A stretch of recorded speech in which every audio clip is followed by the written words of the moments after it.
Hey everyone, welcome back to the channel. Today we have R5-D4 and the Mandalorian Fleet Commander from the new wave of Black Series figures. These were purchased from a seller in Hong Kong who is linked below. We did get Balin, Shin, Marek, and then these two that we are going to review in this video. If you missed the review of the other three, that is on my channel. We see some beautiful mural packaging for these two, and we see that these are number 33 and 34 in the Mandalorian line. It's crazy that we've gotten that many figures from this one property, and that doesn't even include the red box figures like the first few waves of Mando figures, but it's pretty clear that Mando is Disney and Hasbro's cash cow, and so they're gonna just pump these out. And right out of the box, he actually looks amazing. This is definitely one of those figures that I don't think anyone specifically asked for, and it's maybe not one that people are going to rush out to go find, but it's one of those that you see in store, you take it home, and you get a little enjoyment out of it. And I think the head sculpt looks great compared to the actor, and we're just going to go straight into the comparisons here with the Death Watch Mandalorian, since there is a lot of reuse here, but I'm actually impressed at how much is new on this figure, or at least not taken from Death Watch or Axe Woves, such as the belt here, such as the torso overlay. This might actually be a great base for a Jango Fett figure with just a couple pieces switched out. It'd be really amazing to get a newly retooled Jango with a new head sculpt for the new prequel like mini beat that they kind of announced at London Comic Con a couple days ago. And by the way, this Axe Woves head was repainted by Tim's Toys for me. But here's a look at the jetpacks as well. It's a little different than the one that on Death Watch and Axe Woves, so I thought this was going to be like almost a straight repaint of the Death Watch or the Axe Woves body, so it's cool to see a lot of new sculpting on this. And since this is largely a figure that we've seen before, I'm not going to go too far into the articulation and detail here. The knee pads are separate, which is nice. They can kind of float around and go exactly where you need them, and this does have the thigh swivel still. And the gun is one that we've seen many times before in all the Night Owl figures. I love the pearlescent blue that they used on the helmet and on some of the armor, but I also feel like it kind of oversprayed onto the cloth undersuit a little bit. It looks a little bit shinier than I would kind of expect for a figure like this.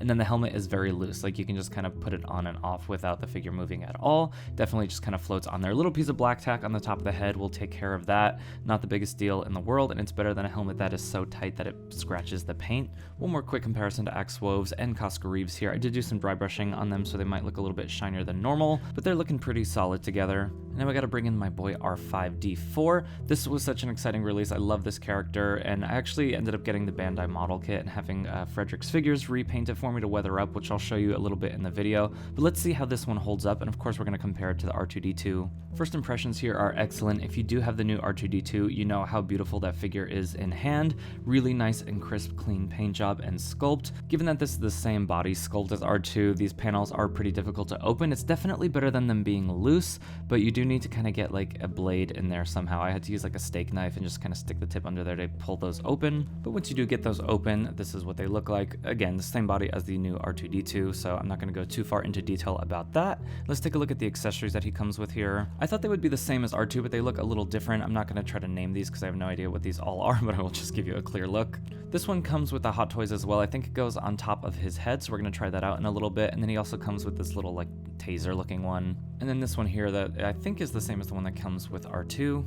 And then let's see how these top panels pop off. They're a lot smaller than the ones on R2. If you were just a casual buyer here, you might not know that these top panels pop off because they're pretty flush. It did take me a couple tries with a steak knife there to get that popped off. It'll be a little bit easier with an X-Acto blade or something a little bit sharper. Again, please be very careful when using those. Here's what that little thing looks like on top. Someone please remind me in the comments what that is. And then just what you would expect from the accessories here. And these will be interchangeable with R2's accessories, so that's kind of cool in case you want to like add some more variety there. And then he does utilize the same technique of the hidden storage inside the neck, although one of his accessories is so small I don't really know how it would fit in there. I think I just ended up having it floating around in there.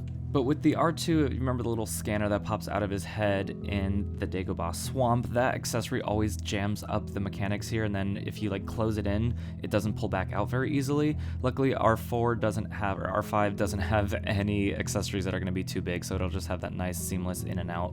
Let's finally compare this to R2-D2 here. This, of course, is the new R2. Then we're going to compare R5 to some of the older versions that have come out. Nice blue paint on the sides of R5. I didn't realize actually how much blue he has on him. I always just thought of him as a plain red and white droid, and the actual original Black Series release didn't have the blue on the sides there. And I did do a bit of weathering on my original Black Series, and it's been just shoved in a drawer, so it's getting a little bit warped. And then here's the Bandai model kit that Frederick's Figures weathered up for me. I love everything about the Bandai one except the little foil around the neck. I think that looks better on the new R5. It looks a little bit more Star Warsy and a little bit less Party City. And just like the new R2-D2, you can just pull the foot out from the bottom without having to twist the neck. That's much better than the original release in that sense. Here's how he looks with some mouse droids. The Mando from the 3-pack and the Grogu, also I think from the Amazon 3-pack. Let me know in the comments below if these lived up to your expectations or if you plan on getting these, skipping. I'm curious to hear from you as always. Thank you for watching. Here are some other videos from my channel that you might enjoy, and I will see you all next time.